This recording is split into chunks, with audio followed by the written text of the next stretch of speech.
25,000 case Delhi में आए हैं कोरोना के। उसके पिछले 24 घंटे में 24,000 आए थे। उसके पिछले 24 घंटे में 19,500 आए थे। सो अभी कोरोना के केसेस बढ़ने की गति चालू है, काफ़ी तेज़ी से बढ़ रहे हैं।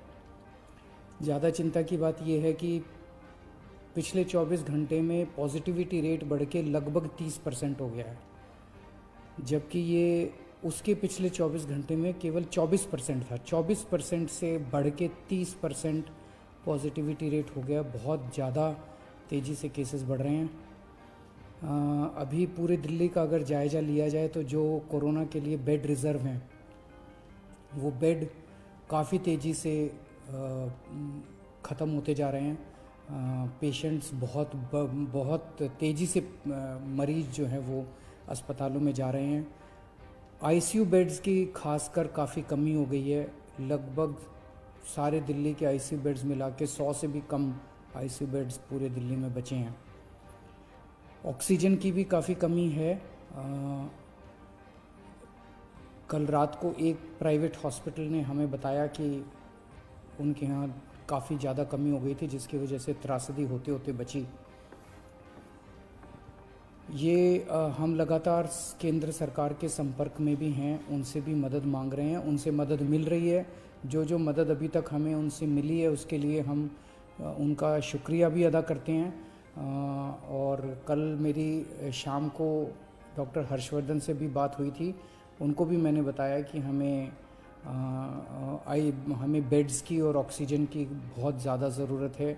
आज सुबह श्री अमित शाह जी से भी मेरी बात हुई फ़ोन के ऊपर। उनको भी मैंने बताया कि बेड्स की बहुत ज़्यादा ज़रूरत है। और दिल्ली में लगभग केंद्र सरकार के सारे अस्पतालों के मिला के 10,000 के करीब बेड हैं। अभी उसमें से 1,800 बेड जो हैं वो रिज़र्व किए गए हैं कोरोना के लिए। हमारी केंद्र सरकार से निवेदन है कि कम से कम 10,000 में से 7,000 बेड, इतनी गंभीर परिस्थिति, पल पल परिस्थिति ख़राब हो रही है, तो कम से कम 10,000 में से 7,000 बेड कोरोना के लिए रिज़र्व किए जाएं और ऑक्सीजन की तुरंत हमको सप्लाई की जाए।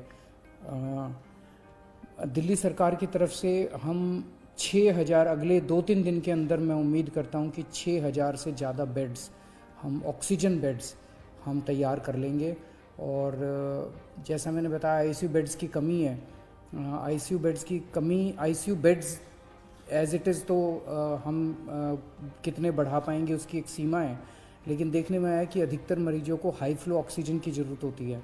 तो हम कई सारे अस्पतालों के अंदर हाई फ्लो ऑक्सीजन का इंतज़ाम कर रहे हैं ताकि और बेड्स का हाई फ्लो ऑक्सीजन के बेड्स लगाए जा सकें। तो 6,000 के करीब हम ऑक्सीजन बेड्स अगले कुछ दिनों में Yamuna sports complex, commonwealth games, Radha Swami Satsang वाला ब्यास वाला जो केंद्र था उसको दोबारा चालू कर रहे हैं। कई स्कूलों के अंदर भी बेड्स लगाए जा रहे हैं और उनको हॉस्पिटल्स के साथ अटैच किया जा रहा है। जो कर्फ्यू लगाया गया है उसका लोग काफ़ी सहयोग कर रहे हैं। मैं पूरे दिल्ली की जनता का तहे दिल से शुक्रिया अदा करना चाहता हूं। जिस तरह से कोरोना की महामारी में जनता एक साथ मिलके, पूरी दिल्ली एक साथ मिलके इसका सामना कर रहे हैं। कई संस्थानों से भी बहुत मदद आ रही है। कई सारी एनजीओज़ जो हैं वो बहुत मदद कर रही है। कई सारे प्राइवेट डॉक्टर्स अपनी अपनी कैपेसिटी में, डॉक्टर्स की एनजीओज़ कई मदद कर रही है। धार्मिक संगठन सामने आ रहे हैं, कई सारे सामाजिक संगठन सामने आ रहे हैं। मैं उन सब का शुक्रिया अदा करता हूँ। मैं केंद्र सरकार का शुक्रिया अदा करता हूँ और मैं उम्मीद करता हूँ कि हम सब लोग मिलकर इस चौथी वेव को भी जल्द पार पा लेंगे। शुक्रिया।